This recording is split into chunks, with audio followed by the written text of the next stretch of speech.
प्रश्न है कि जब भगवान योगेश्वर भगवान श्री कृष्ण यशोधरा धाम को छोड़ करके गए तो धर्म किसकी शरण में गया? क्योंकि धर्म तो भगवान के साथ साथ चलने वाला है ना। तो ये धर्म किसकी शरण में गया? तो जैसे ही सूत जी महाराज ने उन ऋषियों के 6 प्रश्न सुने,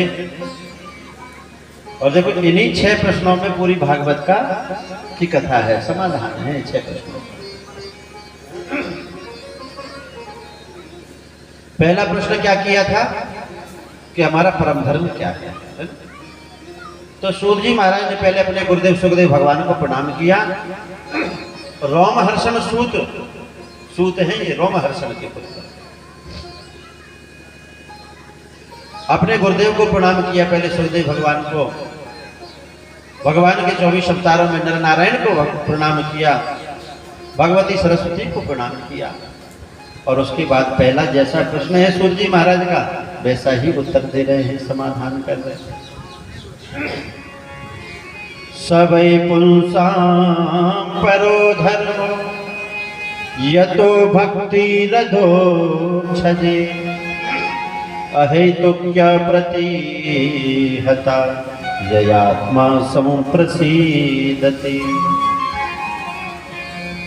देखो समझने लायक है। प्रश्न क्या है? हमारा परम धर्म है क्या?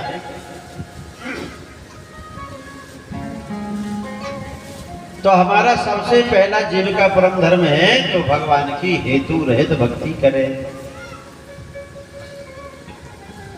हेतु रहित मतलब बिना किसी कारण के, अहेतुक्या प्रतिहता आत्मा संप्रसीदति, भगवान श्री हरि की हेतु रहित भक्ति करें। अभी हम जो भक्ति कर रहे हैं वो कौन सी भक्ति हो रही है? यज्ञ कर रहे हैं, कथा करवा रहे हैं, ये कौन सी भक्ति हो रही है? हेतु है इसमें, कारण है कि बिना कारण के हो रही है? बताओ ना आप लोग यजमान।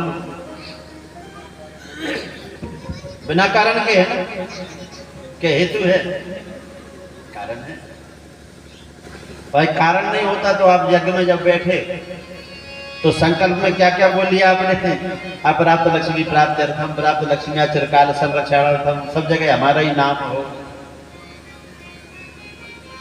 रोगों से दोषों से हमें दूर रखें, सब जगह हमारा नाम हो जाए, खूब धन मिल जाए, ये संकल्प तो पहले ही किया। तो ये हेतु रहित नहीं है, हेतु सहित भक्ति। और भगवान क्या कह रहे हैं? मेरी भक्ति को हेतु रहित करो, बिना कारण के करो।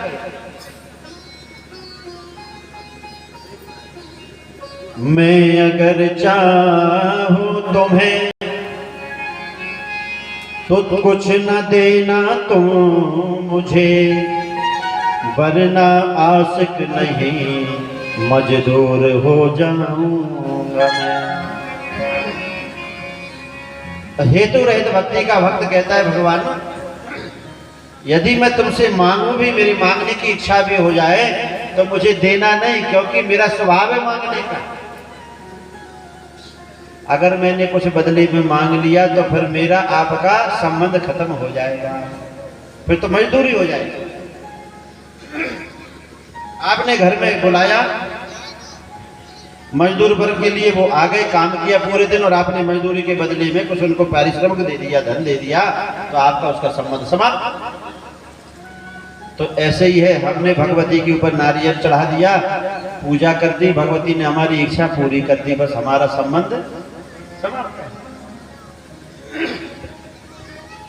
लेकिन भगवान कह रहे हैं भागवत में, श्री सूत जी महाराज ऋषियों से कह रहे हैं कि जीव का परम धर्म क्या है? हेतु रहित भक्ति करे, हेतु सहित भक्ति ना करे। एक कारण है इसमें। अगर हमारी कामना है कि बेटा की नौकरी लग जाए तो भागवत कराएंगे, है ना? और अगर नौकरी नहीं लगी तब फिर तो खजूर जैसे बामन हो गए। खजूर पर चढ़े थे, बोले महाराज 108 ब्राह्मण भोजन कराएंगे, बस नीचे आ जाए। तो बीच तक आ गए, बोले 108 नहीं तो 50 तो पक्के हैं।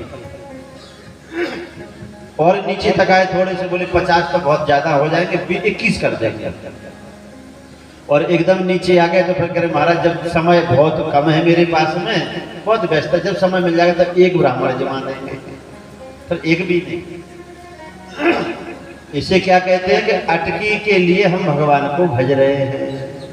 कितने ऐसे लोग हैं जिनको हमने देखा खूब भगवान को मानते हैं, और जब कोई अपने मन की नहीं हो पाई तो भगवान को मानना बंद कर देते। घर के गोपाल जी को मंदिर में रख जाते, महाराज हम सेवा नहीं कर पाते, तुम ही कर।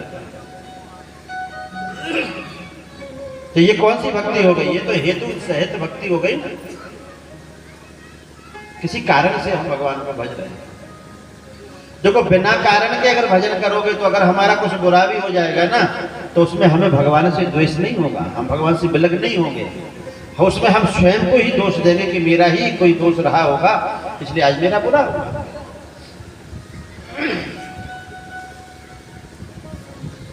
बिना किसी कामना के भक्ति सबसे सुंदर भक्ति है। जैसे कई एक गाड़ी ले लो, आप 4 व्हीलर आप लेते हैं तो उसकी एक स्थिति कैसी है कि बंद रखी है ना। दूसरी स्थिति ऐसी है कि उसमें चाबी लगा ली, चालू कर दी आपने। तीसरी स्थिति है कि गियर डाला, गाड़ी भी बढ़ रही है, इंजन भी चल रहा है। और चौथी स्थिति कैसी है, आपने देखी कोई ढलान है तो इंजन बंद कर लिया और गाड़ी आगे बढ़ रही है। पहली स्थिति क्या है कि ना तो इंजन चल रहा है ना गाड़ी चल रही। मतलब कुछ ऐसे भक्त हैं जिनकी ना कोई कामना है ना कामना के अनुरूप कोई क्रिया है, कोई कर्म है।